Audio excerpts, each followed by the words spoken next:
لو بدكم حلو بارد وسريع فهذا أحلى كيك بارد راح تجربوه. كيك كريمي ولذيذ وبخلص معكم بس في 10 دقايق وراح يطلع معكم أكتر من رائع.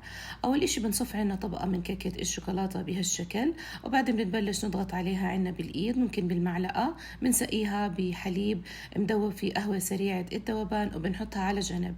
بالخلاط راح نحط عنا علبة من القشطة، معلقة كبيرة من القهوة سريعة الذوبان، 20 حبة من البسكوت. بعدين بطنجرة على النار رح نحط لتر من الحليب، ظرفين من الكريم كراميل.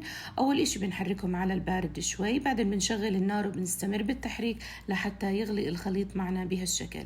بنصبه على المكونات اللي بالخلاط وبعدين بنخلطه لحتى يصير معنا خليط سائل ما فيه تكتلات.